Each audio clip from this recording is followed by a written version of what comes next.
A São Paulo Previdência, SPPrev, foi declarada responsável por administrar a folha de pagamento das pensões e aposentadorias da administração direta e indireta do Estado de São Paulo. A fim de se implantar um regime único de previdência para os servidores públicos, de modo a excluir, a partir daí, a gestão de carteiras de grupos profissionais diferenciados, as emendas constitucionais 20 e 41 de 2003 acabaram por extinguir o IPESP. O regime unificado surgiu com a Lei Complementar 1010 de 2007, que extinguiu de vez a entidade, criando o SPPrev. A São Paulo Previdência é vinculada à Secretaria da Fazenda e sua total implantação visa a adequação dos benefícios previdenciários aos requisitos e critérios fixados pela legislação federal para o regime próprio de previdência social, além da manutenção permanente do cadastro dos beneficiários e a gestão dos fundos e recursos arrecadados. É vedada, por lei, a atuar nas demais áreas da Seguridade Social, sendo sua função única e exclusiva o pagamento de aposentadorias e pensões de servidores públicos e militares do Estado de São Paulo.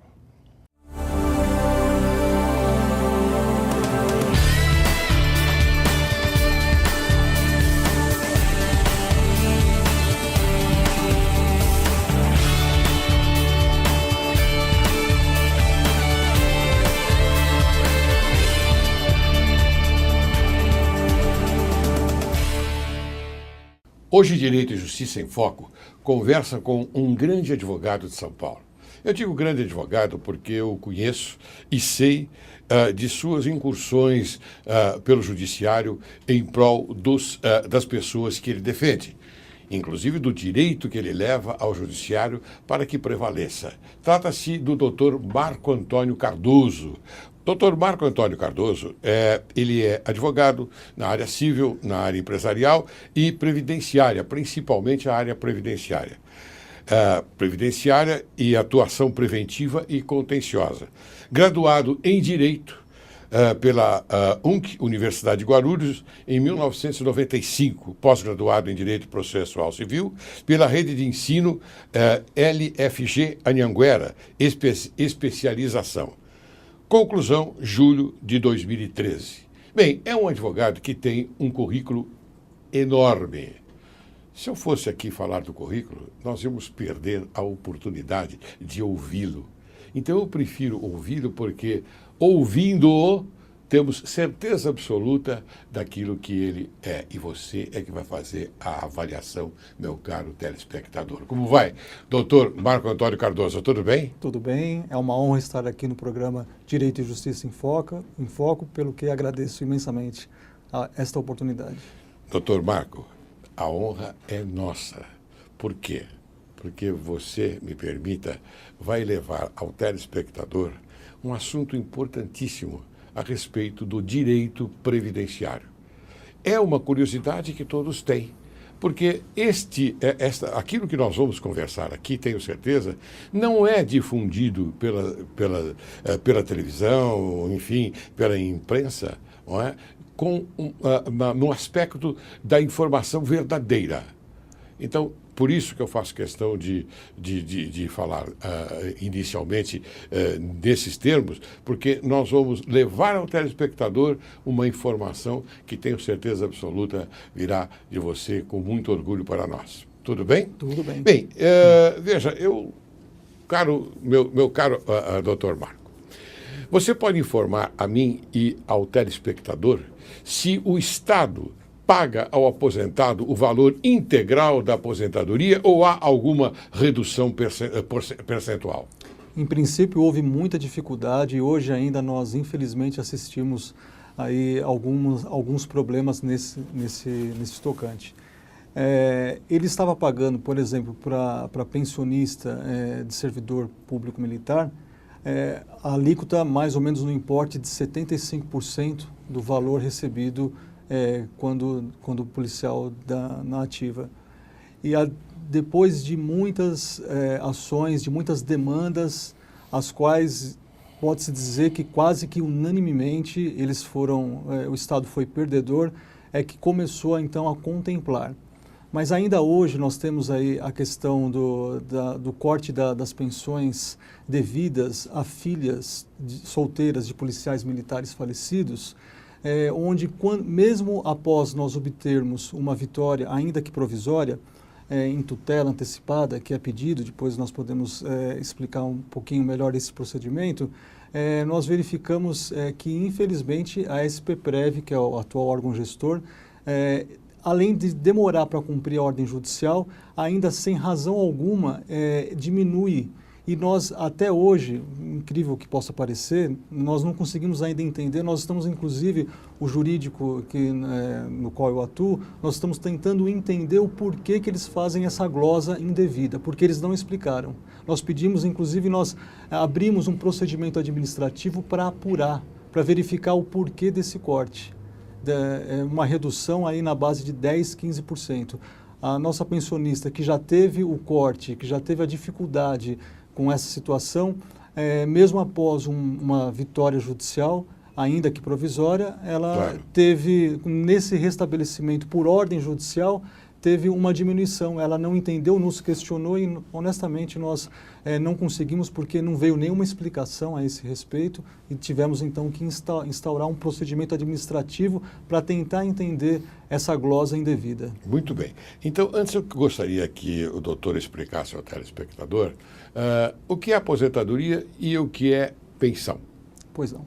Bom, a aposentadoria ela é devida a todo trabalhador que faz jus a esse merecidamente, e a pensão ela é devida seja a viúva, né, o segurado ele institui, o segurado seria o servidor, ou né, no caso da Previdência Geral seria o trabalhador que instituiu essa pensão e o deixa para a viúva e, no nosso caso, o caso em que nós estamos aí nos defrontando no fórum, para filhas solteiras maiores, desde que até julho de 2007, onde teve uma legislação, a legislação estadual, que deixou, assim, nivelou. Eu gostaria que o senhor, por gentileza, me explicasse, e também ao telespectador, se há algum desrespeito à condição de um trabalhador, seja qual for a sua atuação, por ocasião de sua aposentadoria. Muito bem, ele requer a sua aposentadoria, vamos supor, ele trabalha numa instituição pública, ele requer a sua aposentadoria, ou então nós chamamos aposentadoria pela expulsória, não é? É a compulsória pela idade, né? Então, esta é a pergunta que a gente faz. Há alguma coisa que ele perde, por exemplo, ou ele ganha mais? Como é que fica? Como é que é essa situação? Não, nós entendemos que existe um grande desrespeito. Veja, não só a comunidade jurídica já percebe isso, mas o próprio cidadão, que não precisa nem ter formação jurídica, ele já sente isso. Haja vista que, com a diminuição, é acachapado o salário dele, ele se vê às voltas, quando ele se aposenta, a ter que ingressar num segundo trabalho para ter uma remuneração extra para tentar conseguir aí o equilíbrio econômico-financeiro, né, entre receita e despesa que ele tem a miúde aí. Então, eu estou entendendo que a aposentadoria não é justa, ou ela é justa? Entendemos que não. Porque, tratando-se do direito comparado, como nós até conversamos antes de ingressarmos no estúdio, não é? O direito comparado nos Estados Unidos, eu falo da magistratura. O magistrado, quando chega a uma idade prevista para se aposentar, não é? Ele decide se vai se aposentar ou não. E outra coisa, ele se submete a um exame médico. Se ele está bem na saúde física e mental, é óbvio que ele prossegue na magistratura. E caso contrário, ele então se aposenta. Ou então ele ingressa num programa sênior, não é? Que é um programa que o chama quando há processos muito difíceis de serem resolvidos. E pela experiência, pela maturidade, então ele é acionado e lá ele por 15 ou 20 dias, quanto for, quanto tempo for, ele vai trabalhar nesse processo. E, por incrível que pareça, apesar de ser aposentado, ele ganha. Atualmente, na Flórida, ele ganha aproximadamente $300 por dia. Por dia trabalhado, $300. É uma quantia razoável. Tratando-se dos Estados Unidos, afinal de contas, é um país maravilhoso, um país que tem a sua liberdade já consagrada.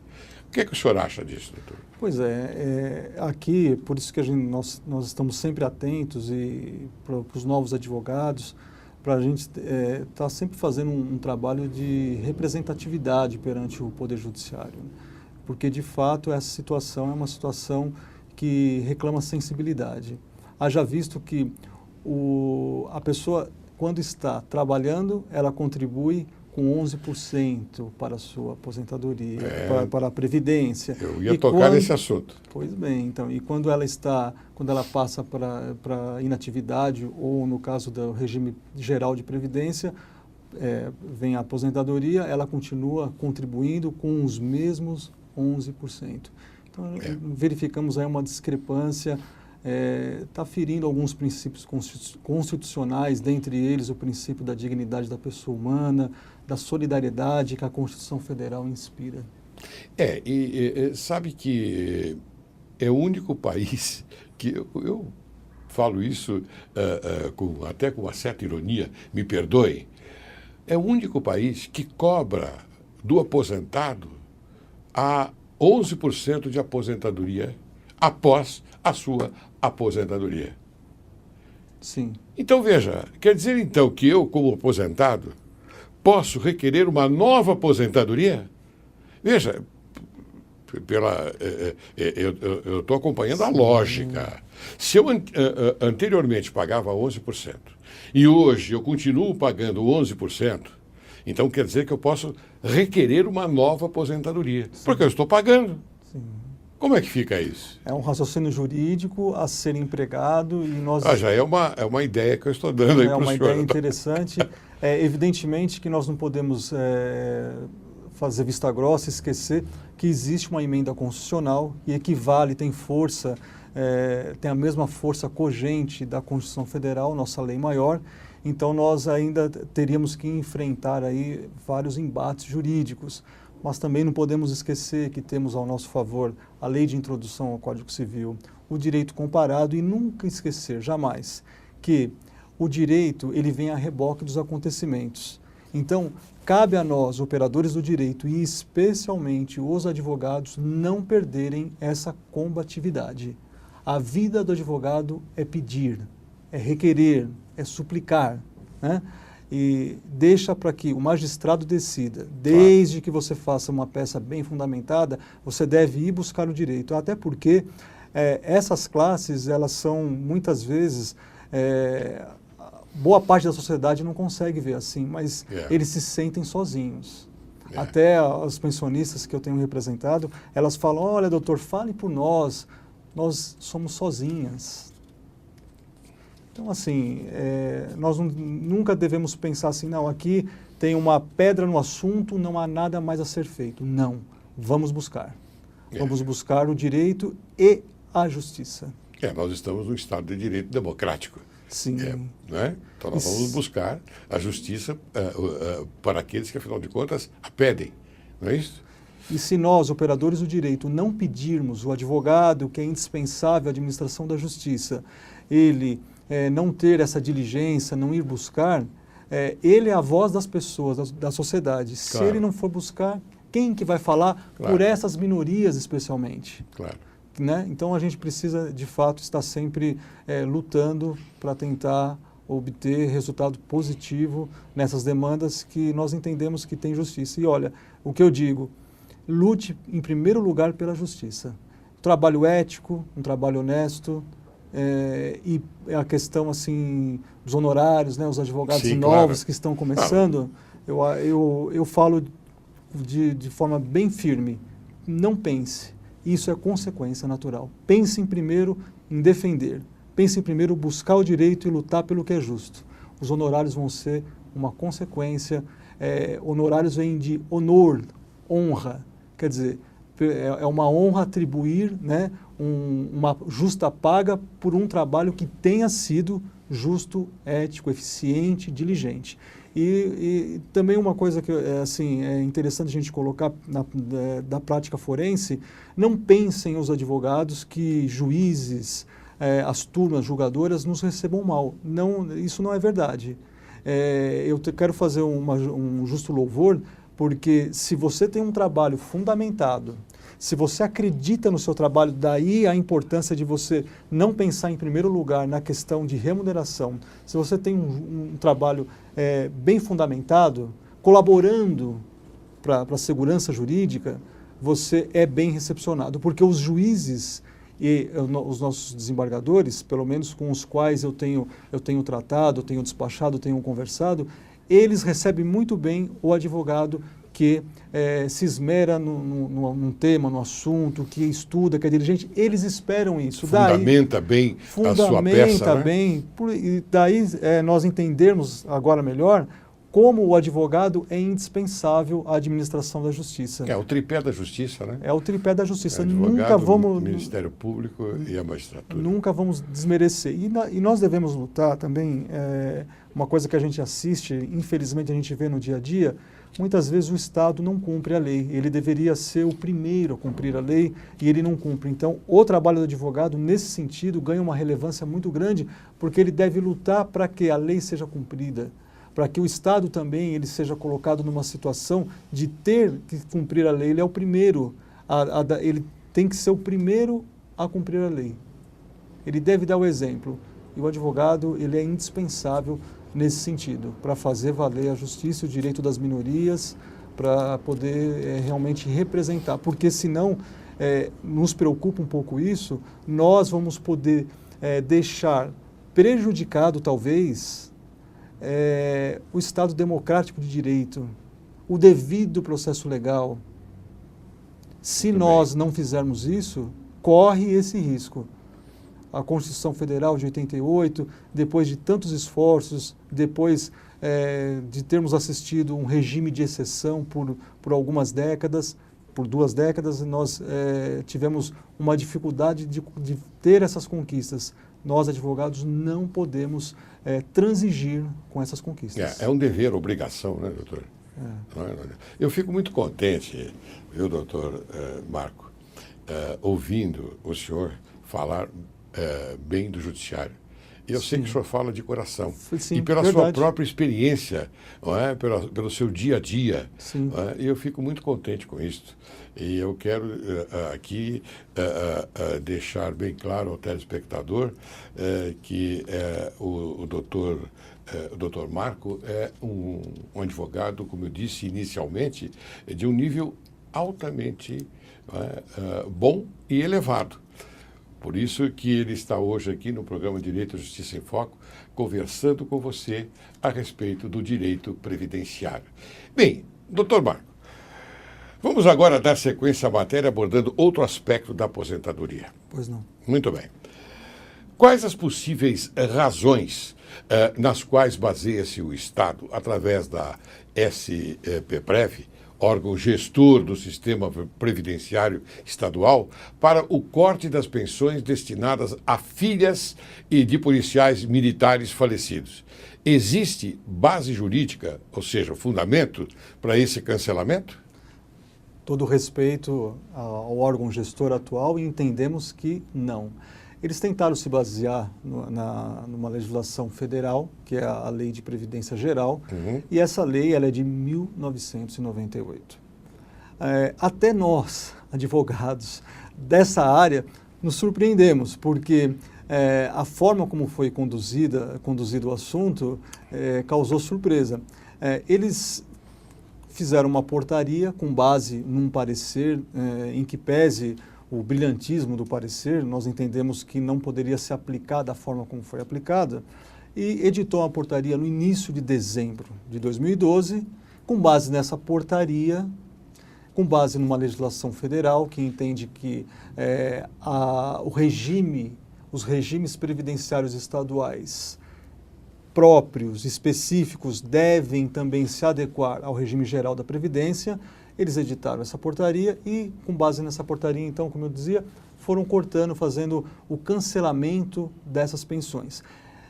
Eles disseram, em algumas cartas que eles enviaram para algumas pensionistas, as quais muitas delas o nosso escritório representa, que se tratava de uma suspensão de pensão.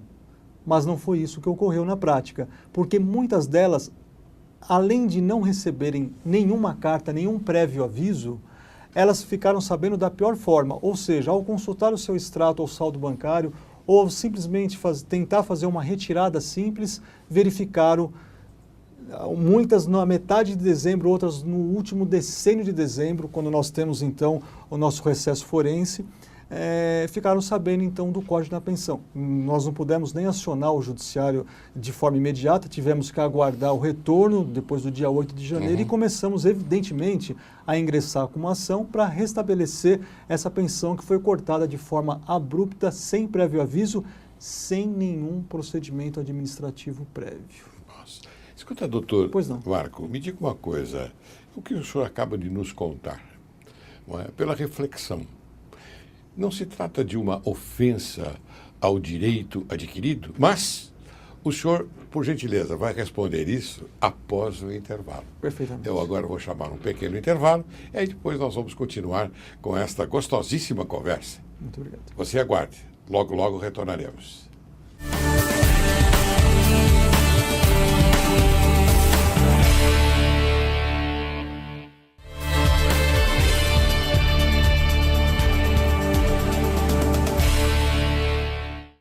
Ao retornarmos, eu já lembro o nosso querido amigo Marco e o direito adquirido, e a ofensa ao direito adquirido.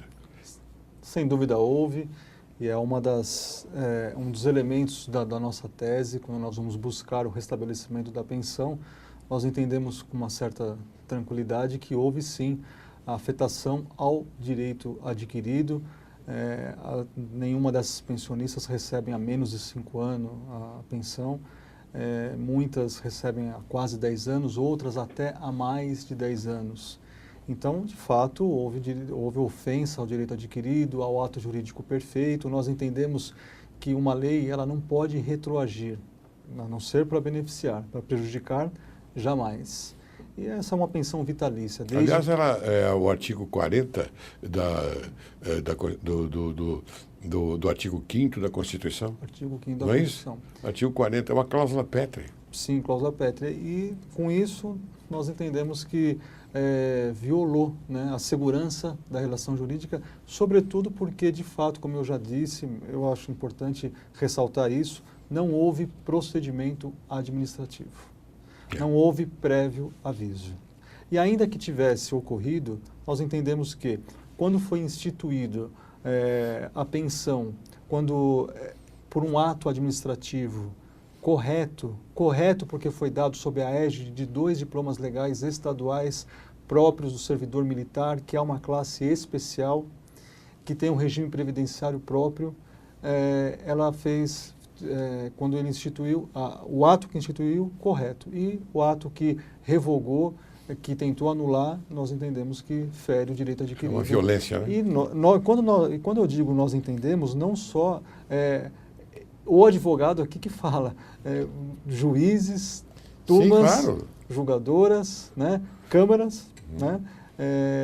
Inclusive o STJ nosso também já se posicionou a respeito. Eles tentam se valer de uma prescrição decenal, que na verdade não seria nem, não daria para ser aplicado, porque desde a década de 30 nós temos um diploma legal, claro, dizendo que a prescrição contra o Estado ocorre em 5 anos. E do Estado também para o administrado particular também em 5 anos.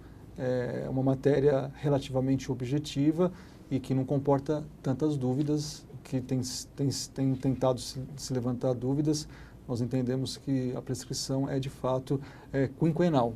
E isso, inclusive, já foi julgado pelo STJ em 2005, na relatoria de Sr. Fischer. Né? É o ministro Fischer. Ministro Fischer, em 2005. Então, já é uma matéria relativamente consolidada. Muito bem. Bem, doutor Marco, qual foi o tratamento dispensado, então, pela SPPrev às essas pensionistas? Em primeiro lugar, houve prévio aviso, algum critério? O Estado, através da SPPrev, não deveria instaurar procedimento administrativo? Houve esse cuidado? Não, não houve. Eles deveriam ter instaurado procedimento administrativo numa pensão que tem sido paga há mais de 5 anos. De todas as pensionistas que nós atendemos, nenhuma acusou que tenha recebido alguma carta. Veja, então a pessoa está recebendo, a pensionista está recebendo há mais de 5 anos esse estipêndio. E aí não tem nenhum aviso, então ela já entende que isso incorporou no patrimônio jurídico dela. Então não houve. O Estado, ele manda uma carta avisando que se a pensionista não concordar, ela pode entrar com alguma alegação, mas depois de ter cortado, então o procedimento administrativo correto, e no procedimento administrativo também deve haver o devido processo legal, tem que ter prévio aviso, citação, intimação formal, possibilidade de esclarecimentos iniciais, instrução, razões finais, julgamento e uma possibilidade de recorrer desse julgamento, isso tudo em âmbito administrativo para ter uma decisão colegiada. Isso sim é o procedimento administrativo e antes de se fazer o corte. Eles tentam se valer desse corte de que a instituição ela foi inválida, é um ato nulo, mas existe várias decisões falando, inclusive do STJ, dizendo que não é inválido a instituição quando ela tem uma lei própria, como no Estado de São Paulo. Então, eles realmente não fizeram nenhum procedimento administrativo, agora eles mandam essa carta e nós entendemos, com todo o respeito, mas eu não posso deixar de consignar isso, que isso é uma nuvem de fumaça. É para tentar mostrar no processo que houve o devido processo legal, mas não houve. Eu só quero deixar registrado aqui que a atuação da SPPrev no processo, ela não tem sido desleal, ela tem sido leal. Processualmente, eu tenho me defrontado em todos os processos que eu tenho duelado com eles, né, buscado aí o nosso direito, que tem encontrado a resistência por parte deles. Em nenhum momento houve deslealdade processual, isso não. Mas o mecanismo empregado pelo Estado através da SPPrev, desse corte abrupto sem prévio aviso, isso sim fere a base democrática que nós estamos. Não é possível transigir com isso. Porque senão nós vamos começar a periclitar, a deixar de forma insegura as instituições jurídicas, né? O devido processo legal, o contraditório, a legalidade, então vai se prejudicar. Inclusive, grandes doutrinadores como Ely Lopes Meirelles, eles também já pontuavam sobre essa questão de que até mesmo o respeito que o Estado deve dar ao administrado, no sentido também de preservar os atos jurídicos e não voltar e não quebrar a questão da prescrição quinquenal, isso tem até um interesse público, porque é a credibilidade do Estado. Eu acredito que essa doutrina ela é bem equilibrada, então ela não apenas defende minorias, ela não apenas, eu não invoco essa doutrina apenas no interesse da classe que eu represento. Isso tem uma seriedade, isso deveria ser levado a sério. Os operadores do direito, os advogados, eu insisto nesse ponto, não pode transigir com isso. Muito bem, doutor Marco, o senhor vem naturalmente de encontro aos nossos objetivos, porque esse programa visa dar a informação correta, como eu já disse, verdade, trazer a verdade verdadeira, a informação segura para o povo, para o jurisdicionado. E o senhor vem de encontro ao nosso objetivo, eu repito. Por quê? Porque nós não criticamos as instituições constituídas, absolutamente. Nós apenas lembramos alguma falha, não é? No percurso das suas ações. É isto que a gente faz. E o senhor veio aqui, inclusive, enaltecendo o SPPrev. Olha aí que maravilha, isso é muito bom. Esse é o Estado Democrático de Direito.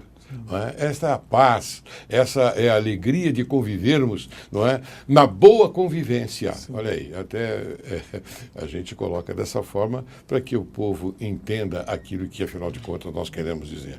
E quando o doutor fala em estipêndio é um termo da língua italiana. Estipêndio significa valores, valores recebidos justamente. É isso, doutor? Isso, perfeitamente, doutor. Tá, muito bem. Doutor, então eu vou prosseguir fazendo uma outra pergunta para o senhor.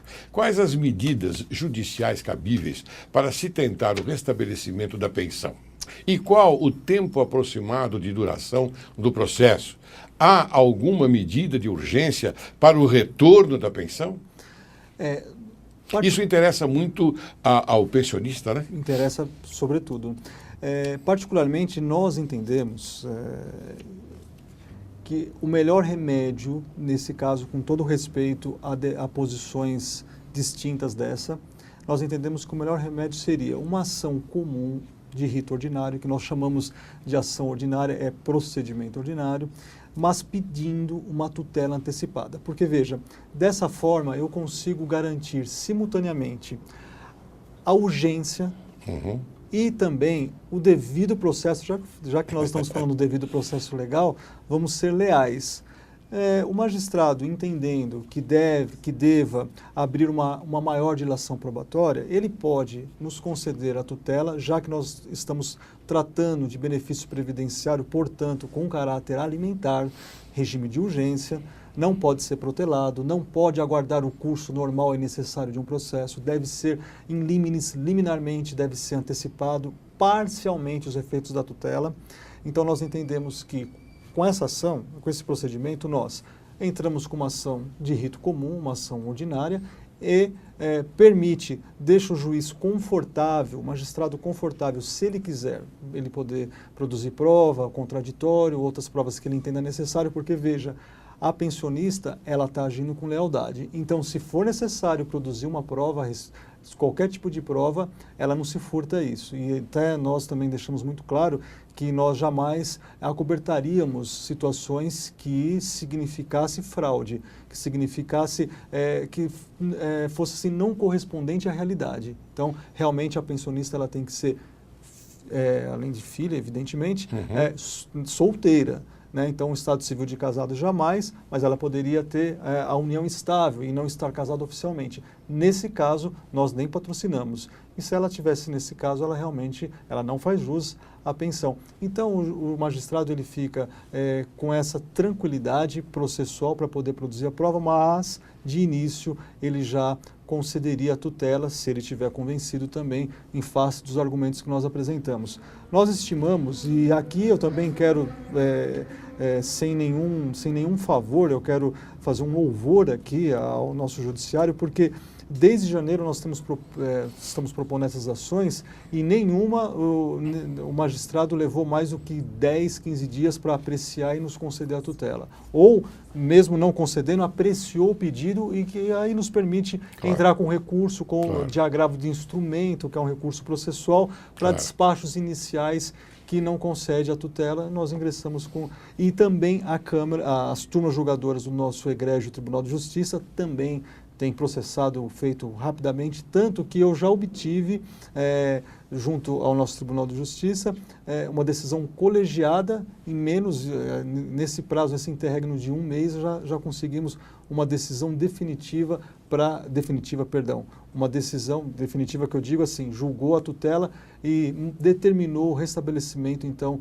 da pensão a cargo da SPPrev. Então, o nosso judiciário tem trabalhado rápido nessa questão de tutela pelo caráter alimentar. E outra coisa que é bom lembrar, caro telespectador, que a tutela antecipada, ela tem, o objetivo da tutela antecipada é realmente criar o efeito imediato. o efeito imediato. Esse é o seu objetivo maior. E por isso que o Tribunal de Justiça do Estado de São Paulo está de parabéns quando atua dessa forma, não é?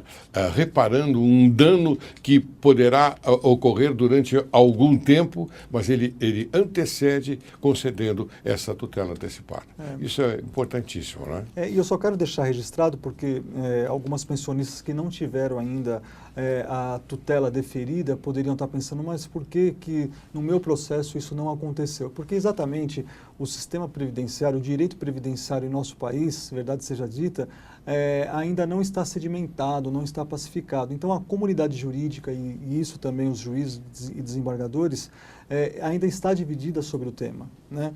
É claro que nós defendemos e eu entendo assim todos os fundamentos que nós temos, a documentação que nós juntamos, eu entendo plenamente, eu advogo e eu tenho o objetivo pleno, sem dúvida nenhuma, de buscar esse direito. Mas evidentemente há juízes que entendem que a SPPrev, eu estou colocando com certo cuidado, mas também não posso deixar de falar isso, que a SPPrev poderia se valer da lei federal de regime previdenciário aplicado ao civil, né? Nós entendemos que não, porque o regime militar ele é próprio, ele é específico, tem contribuição específica e em face disso a gente verifica então ainda essa divisão na comunidade jurídica. E tem uma questão antes preliminar que também a gente percebe, que a gente tem se defrontado em alguns processos. Há alguns juízes que se entendem incompetentes para julgar da matéria e determinam a remessa do processo para o juizado especial fazendário, né?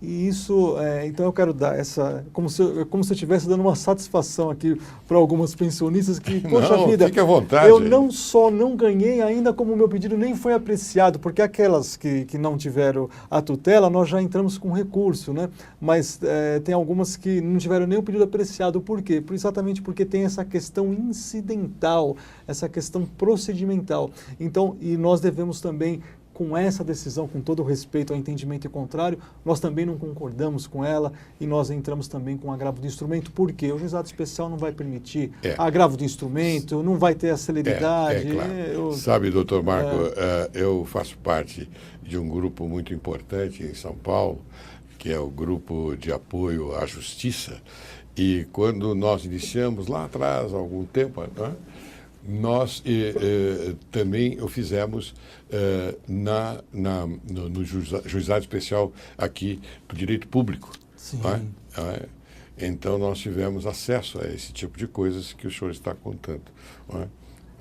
Eu vejo assim, para algumas questões é fantástico o juizado especial, é até louvável e entendo que ele possa ser bem utilizado, mas ele tem alguns limites. Por exemplo, no juizado especial fazendário limita a questão a 60 salários, ou seja, o excedente ela teria que renunciar. Claro. Não convém, é caráter alimentar e nós não queremos transigir com isso. O senhor tem alguma, por exemplo, lembra de um caso assim, eu vou chamar de pitoresco, que ocorreu na sua carreira diante de tudo aquilo que o senhor está nos contando?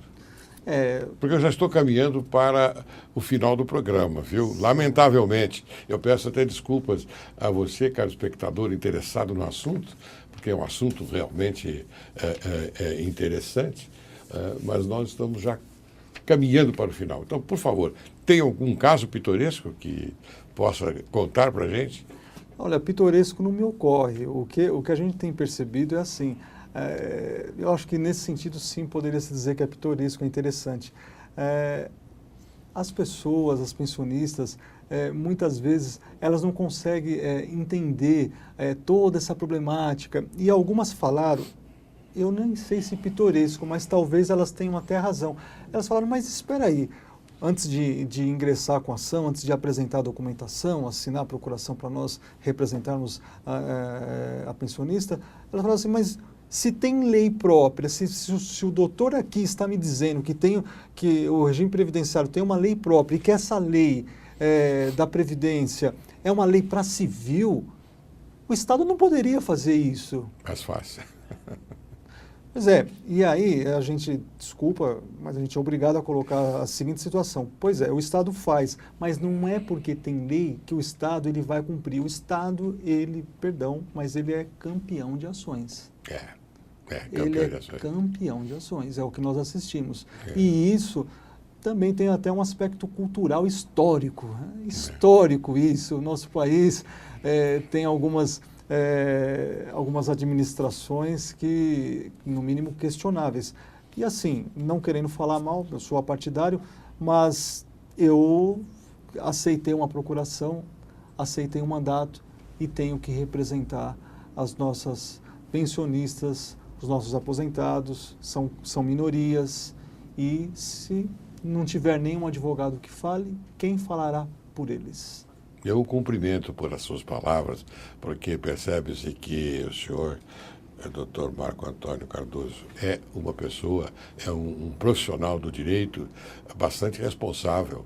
E isso é importante para você, telespectador, saber, porque há advogados dessa espécie, dessa categoria, que expressam uma lealdade muito grande. E aqui publicamente, eu digo isto com muita alegria. Com muita alegria, porque vejo que o senhor, doutor Marco, é um homem de qualidade. Então, minha homenagem. Eu queria agora que o senhor, antes de encerrar, o senhor falasse alguma coisa rapidamente, 30 segundos, sobre a regra da prescrição, que é um direito pelo decurso do tempo. O que o senhor a respeito daquilo que nós estamos tratando?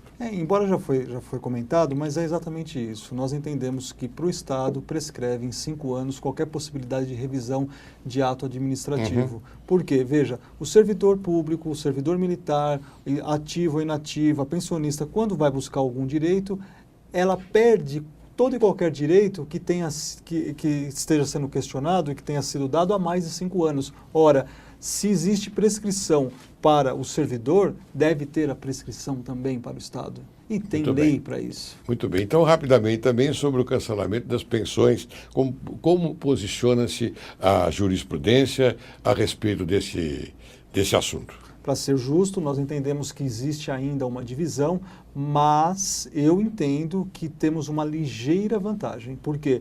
Nós temos que eu me lembro, a 4ª, 6ª Câmara do Tribunal de Justiça de São Paulo, a favor do restabelecimento da pensão, e nós temos também o STJ já se posicionado a respeito, é o que eu entendo. Eu vou lhe passar agora a palavra para apresentar as suas considerações finais. Eu queria dizer o seguinte, para o advogado que está buscando o direito, que está representando minorias, nunca deixe de atuar dessa forma honesta, diligente, responsável, leal. O que o doutor colocou aqui expressa a nossa preocupação. E veja, para a gente ver o pessoal aí se formando e já querendo concurso público, eu não digo nada contra a magistratura, a promotoria, mas eu só pondero da seguinte forma: se você tiver esse perfil, busque, ok, mas não pense apenas em comodidade. Se você tem o perfil para advogar, advogue, porque vale a pena trabalhar dessa forma coerente, buscando, porque a matéria do direito ela é maravilhosa. Por mais que você possa, dinâmica, por mais que você possa ter êxito em honorários, inclusive, nada paga a satisfação que o advogado encontra quando ele representa uma causa justa. Quando ele representa uma causa justa, vale a pena lutar, desde que você tenha essa coerência, desde que você tenha esse empenho.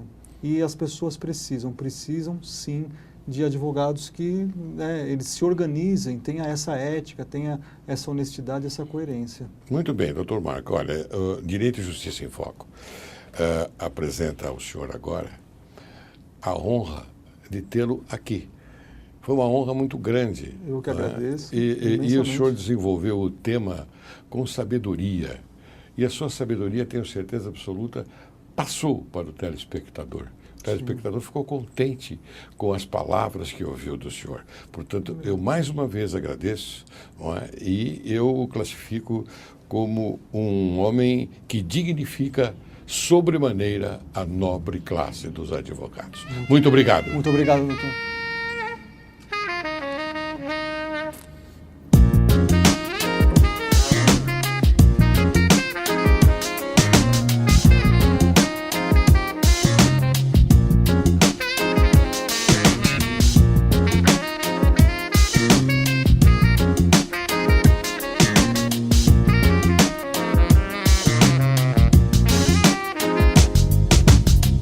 Si ma folie fait ton désespoir,